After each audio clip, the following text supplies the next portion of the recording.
পৌৰসভাৰ সদন সদস্য হিচাপে মই আজি শপত গ্ৰহণ কৰিলোঁ আৰু এই শপত গ্ৰহণ অনুষ্ঠানটো ইয়াত সফল ৰূপত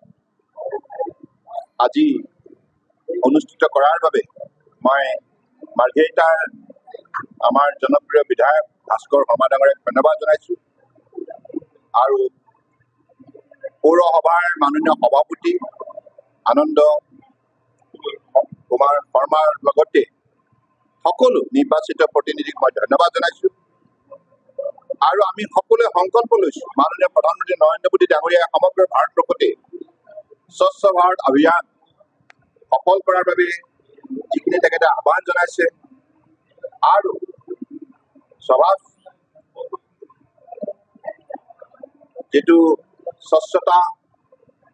আৰু সংস্কাৰ স্বচ্ছতা অৰ্থাৎ আমাৰ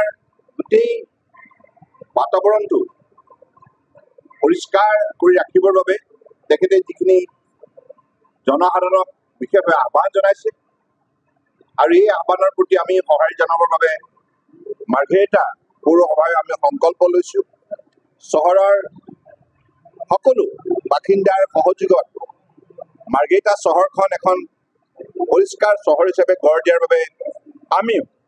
আগন্তুক দিনত উদ্যোগ ল'ম আৰু মই ভাবোঁ যে যোৱা 10 বছৰ স্বচ্ছ ভাৰত অভিযানৰ যোগেদি চহৰ আৰু গাঁৱত যেনেধৰণে সফল ৰূপত মাননীয় প্ৰধানমন্ত্ৰী ডাঙৰীয়াৰ নেতৃত্বত কাৰ্যসূচী ৰূপায়ণ হ'ল ইয়াৰ ফলত সমগ্ৰ ভাৰতবৰ্ষই আজি বিশ্বৰ বুকুত এটা সুকীয়া স্থান পাবলৈ সক্ষম হৈছে আৰু এই যাত্ৰা অব্যাহত ৰাখিবৰ বাবে তেখেতে পুনৰ বিভিন্ন কাৰ্যসূচী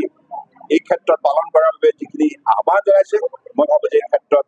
মাৰ্ঘেৰিটাবাসী ৰাইজেও আন্তৰিকতা সহযোগিতা আগবঢ়াব আৰু সাংবাদিকসকল বন্ধুসকল আপোনালোকক অনুৰোধ জনাইছোঁ আপোনালোকে যেন এই ক্ষেত্ৰত মানুহৰ মাজত অধিক সজাগতা বৃদ্ধি কৰাৰ বাবে আপোনালোকে সঁহাৰি জনায়।